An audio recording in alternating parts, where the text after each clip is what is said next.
Danas ćemo pričati o temi koja je jako teška, ali i neophodna i koja nas se apsolutno svih tiče, na koju ne treba zatvarati oči i tema o kojoj se vrlo malo priča, a trebalo bi mnogo više da se digne svest. Danas ćemo pričati o nasilju.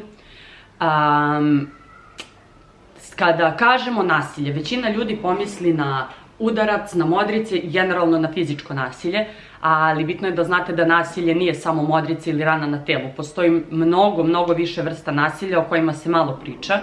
Postoji psihičko, seksualno, ekonomsko i na kraju krajeva digitalno nasilje koje trpi mnogo ljudi u današnjici.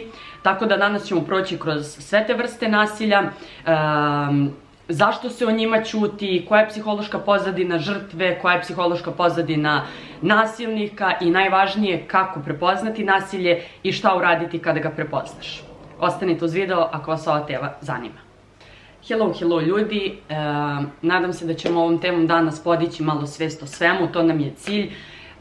Cilj je da se žrtvama pomogne, brojevi telefona će vam biti ovde. Ako se nalazite u situaciji ili ste videli da neko nekoga zlostavlja, i takođe imate moj Instagram i TikTok profil, ako poželite da vidite šta tamo radimo, o čemu tamo pričamo, možete se subscribe-ujete ako želite, a mi sada možemo da pređemo na video.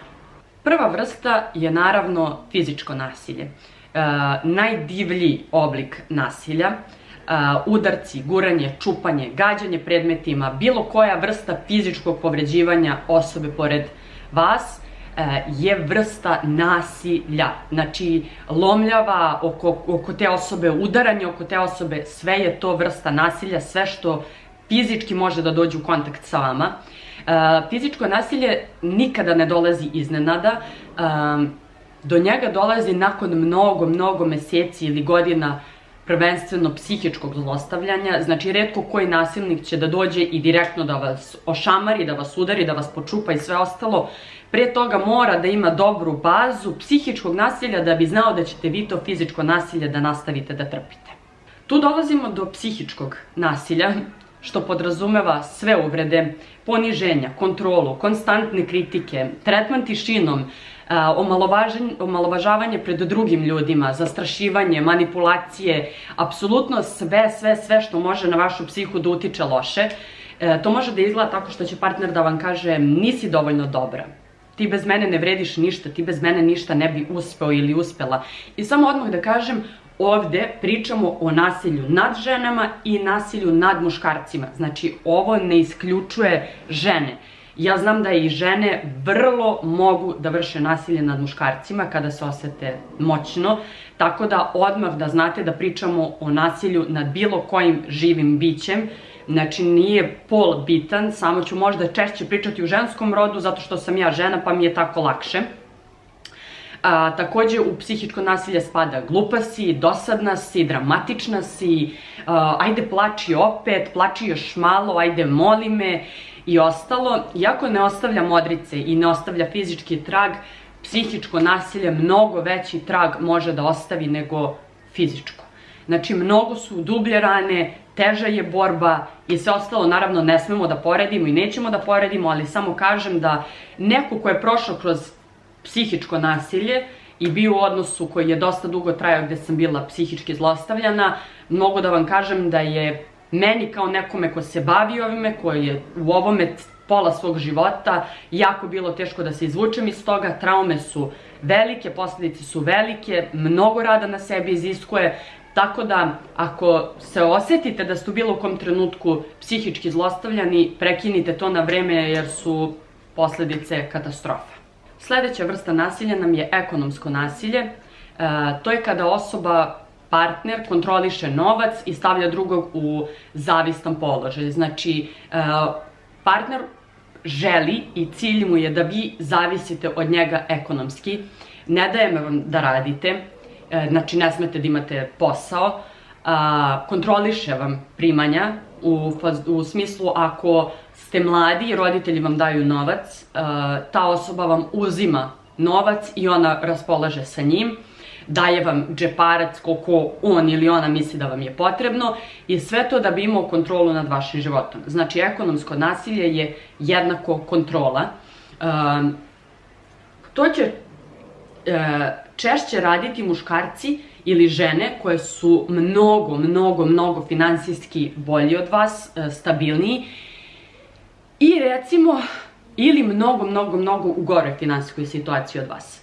To se u goroj situaciji od vas više svodi na muškarce, tako da ta vrsta nasilja je isto crvena lampica kada ne delite, kada ne skupljate zajedno, kada nemate zajedničke ciljeve šta ćete sa tim novcem i kada niste jednaki, taj odnos nema predispozicije da bude zdrav.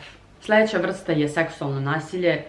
Nećemo pričati o silovanju ili bilo čemu sličnom, to se podrazumeva, to ste valjda svi do sad naučili, svi znate. Ovdje se priča o tome kada partnera teraš na neke seksualne odnose ili aktivnosti protiv njegove volje. U brakovima i vezama postoje dogovori šta je u redu da se radi, šta nije, ali ako vas partner prisiljava na nešto što nije vaša odluka i gde nema vaš pristanak, to jeste nasilje. Nećemo ulaziti duboko u ovu temu, mislim da svi znate o čemu pričam.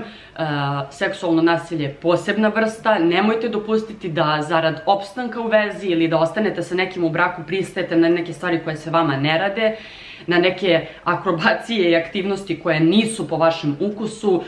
Naći ćete partnera koji ima ista seksualna očekivanja kao i vi, ne pristajte ni na šta čega će vas sutra biti sramota ili nečega što će na vas ostaviti trajne posledice. Sljedeća vrsta nasilja nam je digitalno nasilje. To su pretnje, ucene, deljenje privatnih slika i snimaka bez dozvole osobe preko puta. Često ponižavanje preko društvenih mreža. Partner koristi drugog partnera za kontent. To je ono što sam pričala na mom Instagram profilu, pogledajte video. Koristi partnera za kontent, za ponižavanje, tako skuplja publiku, dobija lajkove i pažnju. Znači, ljudi moji, ponižavanje nije kontent, to je nasilje i tome treba stati na put i kada god vidite da neko ponižava svog partnera ili bilo koju osobu online, molim vas, otpratite, blokirajte, prijavite. Dosta je internet nasilja. Devojke, jedino što mogu da vam kažem je da se trudite da svoje slike, svoje snimke ne šaljete muškarcima. Nema potrebe, sve što treba da vidi može da vidi i uživo. Ja razumem želju, sve mi je jasno, bila sam i ja u tim mlađim godinama, ali zbog vaše sigurnosti, vašeg mira, sutra vašeg života, nemojte to da radite jer ta jedna slika ništa ne vredi, a može mnogo da vas košta u smislu psihičkog zdravlja. Ne može vas košta ništa ovako, svima se to desilo, ajde bože moj, nije neki skandal, ali ako možete da se zaštitite od toga, da budete pametnije, budite. Dosta devojaka znam koje su ispaštale zbog toga, koje su psihički imale mnogo velike probleme zbog toga, tako da zaštitite se na vreme, nemojte to da radite. Jedna slika apsolutno ništa neće da promeni u vašem odnosu. Osoba ako želi da bude sa vama, ta slika joj nije ni potrebna, ni neophodna, bit će sa vama svakako. Ne pristajte ni na kakve ucene, prijavite, javite se nekome, obratite se nekome ako vas neko ucenjuje. Rešenje postoji, jednostavno 21. vek je, svi razumemo, svi sve shvatamo, mnogo smo otvoreniji ka tome.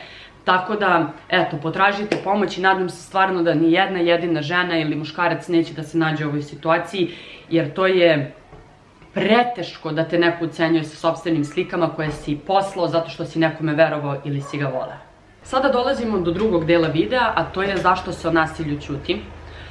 Prvenstveno, prvo i osnovno je naravno strah. Strah da ljudi neće razumeti ili strah da će nasilje postati još gore ako nekome o tome kažemo. Strah od samoće, kako ću ovo sama, kako ću da izdržim finansijski, šta da radim sa decom, ako ga prijavim, ubiće me. Različite vrste straha. Sljedeće je naravno sram. Mnoge žene osjećaju stid i veruju duboko da su one same krive zato što nasilnik kada te izmaltretira, kada te prebije ili šta god reći će isprovocirala si me, a ženi koja je već duboko ušla u tu vrstu zlostavljanja, teško je da joj objasniš da ona nije kriva. Ali moramo jednu stvar da znamo, a to je da žrtva nije kriva. Niko šta god da uradi nije zaslužio da ga neko prebije, da ga neko maltretira. Znači, ljudi, nema opravdanja, nema razloga da nekoga udariš, da nekoga šutneš, da nekoga ucenjuješ, ne postoji razlog.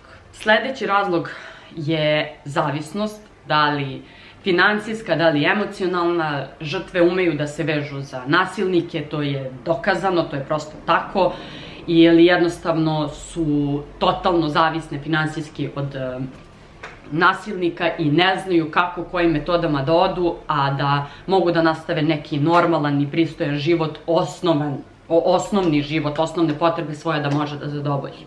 Sledeće je naučena bespomoćnost. To je kada je neko predugo u odnosu sa nasilnikom, kada to nasilje traje godinama i ta osoba prosto prestane da veruje da postoji izlaz i u fazonu je svejedno mi nema spasa, tu sam gde sam i moram to da trpim.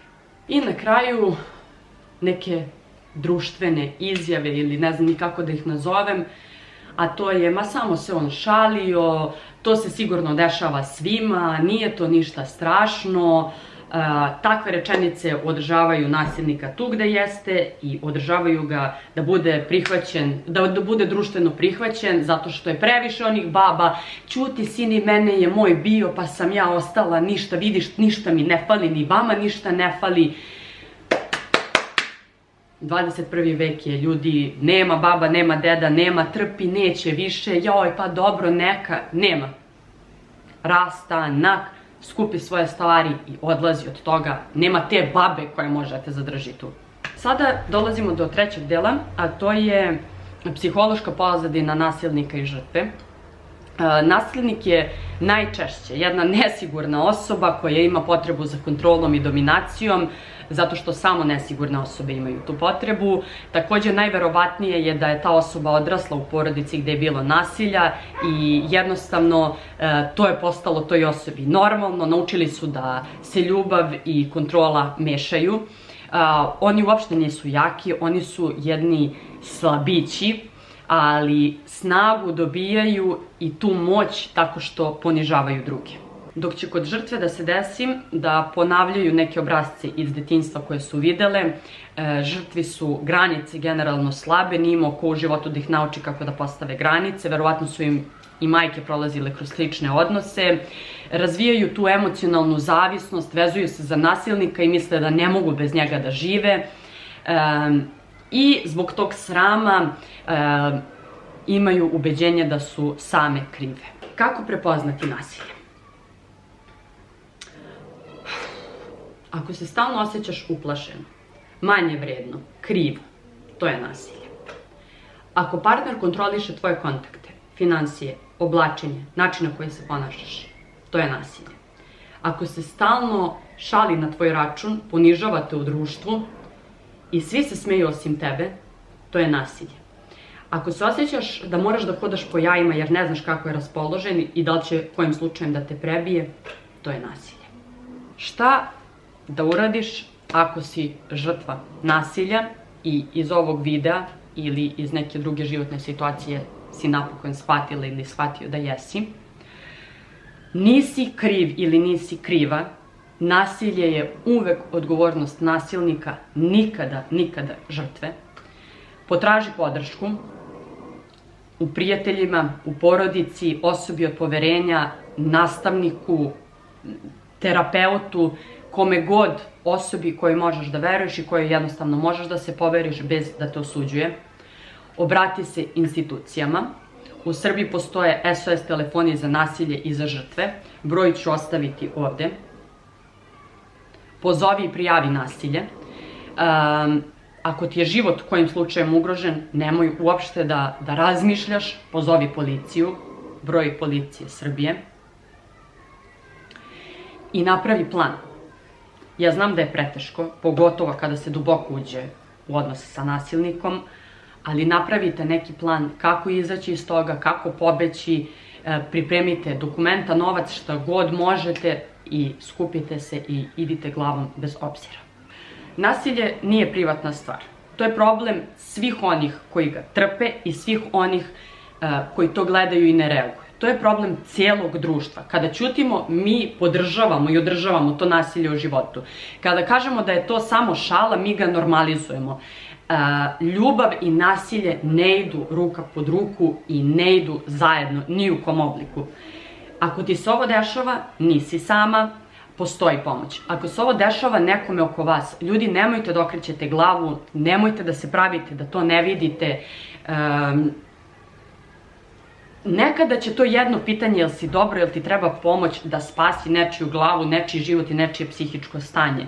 Nasilje nema opravdanje i što pre shvatimo i što pre odreagujemo,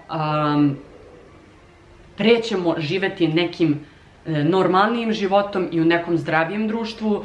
I ima jedna rečenica, ja nisam sigurna ko je rekao, ne znam, neki naš reper, u Srbiji kada puštaš glasnu muziku, cijel komšiluk će da zove policiju, a kada biješ ženu, niko neće da dođe i da ti se meša, to je vaša privatna stvar.